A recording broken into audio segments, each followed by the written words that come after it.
Why did the United States attack Libya, Iraq, Afghanistan, and Yemen? Why are U.S. operatives helping to destabilize Syria?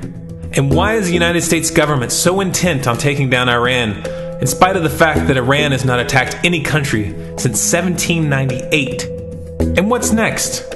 What are we headed for? When you look at the current trajectory that we're on, it doesn't make any sense at all if you evaluate it based on what we're taught in school. And it doesn't make any sense if you base your worldview on the propaganda that the mainstream media tries to pass off as news. But it makes perfect sense once you know the real motives of the powers that be. In order to understand those motives, we first have to take a look at history.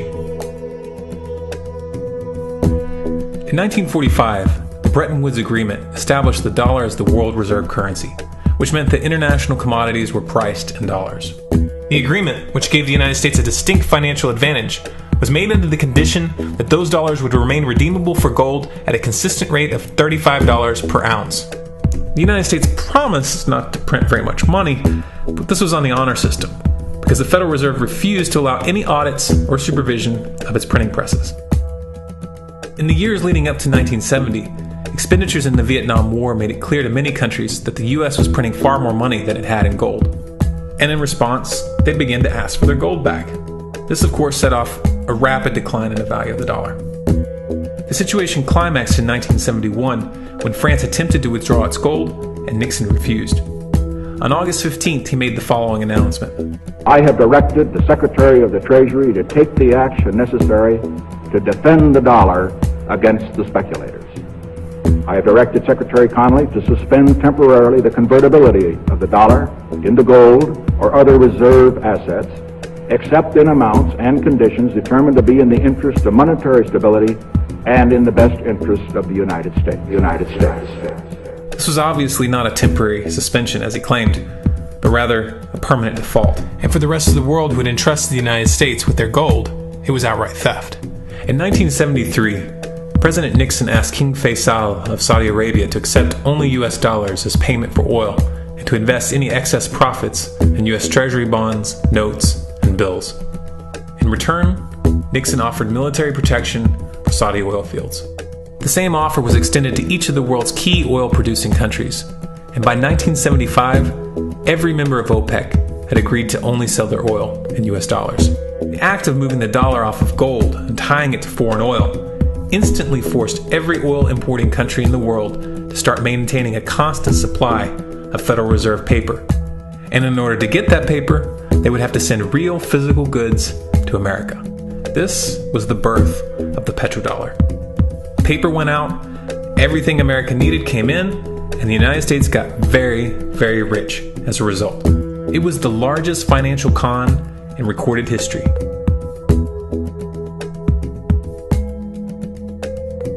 The arms race of the Cold War was a game of poker. Military expenditures were the chips, and the U.S. had an endless supply of chips. With the petrodollar under its belt, it was able to raise the stakes higher and higher, outspending every other country on the planet, until eventually U.S. military expenditures surpassed that of all other nations in the world combined. The Soviet Union never had a chance. The collapse of the communist bloc in 1991 removed the last counterbalance to American military might. The United States was now an undisputed superpower with no rival. Many hoped that this would mark the beginning of a new era of peace and stability. Unfortunately, there were those in high places who had other ideas. Within that same year, the U.S. invaded Iraq in the First Gulf War. And after crushing the Iraqi military and destroying their infrastructure, including water purification plants and hospitals, crippling sanctions were imposed which prevented that infrastructure from being rebuilt. These sanctions, which were initiated by Bush Sr. and sustained throughout the entire Clinton administration, lasted for over a decade and were estimated to have killed over 500,000 children. The Clinton administration was fully aware of these figures. We have heard that 500,000 children have died. I mean, that's more children than died in Hiroshima. And you know, is the price worth it? I think this is a very hard choice, but we think the price is worth it. Miss Albright, what exactly was it that was worth killing 500,000 kids for? In November of 2000, Iraq began selling its oil exclusively in euros. This was a direct attack on the dollar and on U.S. financial dominance, and it wasn't going to be tolerated. In response, the U.S. government, with the assistance of the mainstream media, began to build up a massive propaganda campaign claiming that Iraq had weapons of mass destruction and was planning to use them. In 2003, the U.S. invaded, and once they had control of the country, oil sales were immediately switched back to dollars. This is particularly notable due to the fact that switching back to the dollar meant a 15 to 20% loss in revenue due to the euro's higher value. It doesn't make any sense at all unless you take the petrodollar into account. So I came back to see him a few weeks later, and by that time we were bombing in Afghanistan. I said, "Are we still going to war with Iraq?" And he said, "Oh, it's worse than that."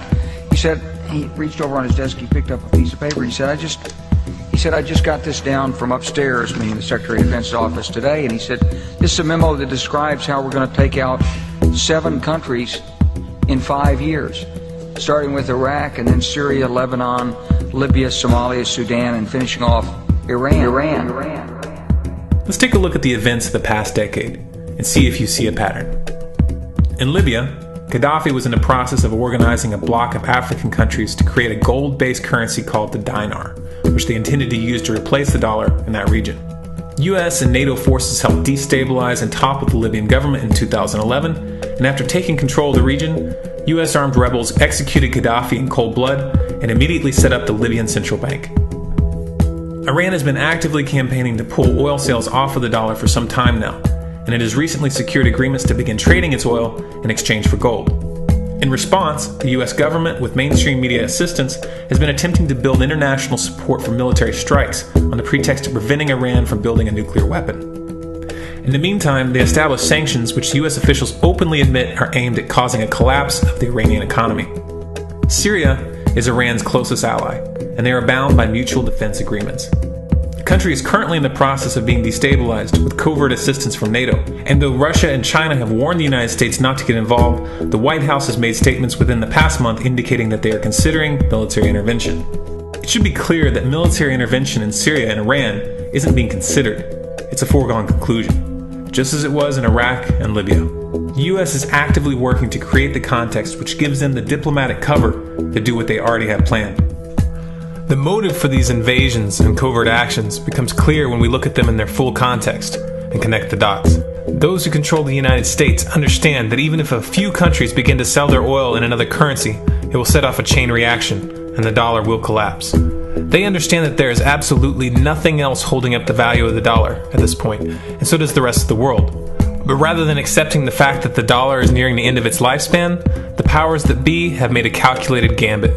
They have decided to use the brute force of the US military to crush each and every resistant state in the Middle East and Africa. That in itself would be bad enough, but what you need to understand is that this is not going to end with Iran. China and Russia have stated publicly and on no uncertain terms that they will not tolerate an attack on Iran or Syria.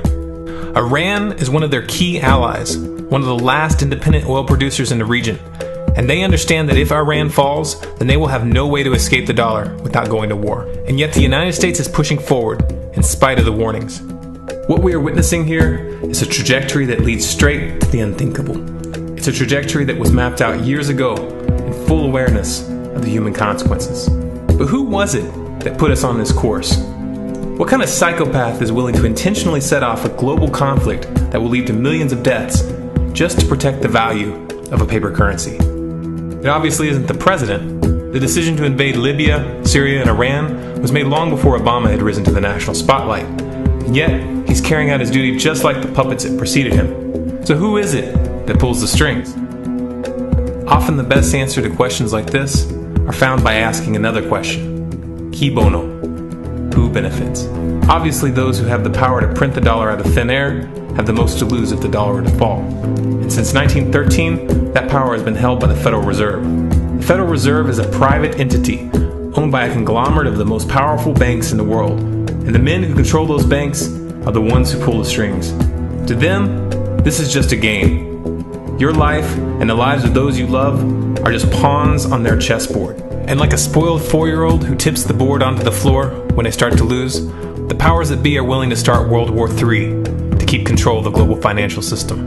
Remember that when these wars extend and accelerate. Remember that when your son or your neighbor's son comes back home in a flag-draped coffin. Remember that when they point the finger at the new boogeyman. Because the madmen who are running this show will take this as far as you allow them to.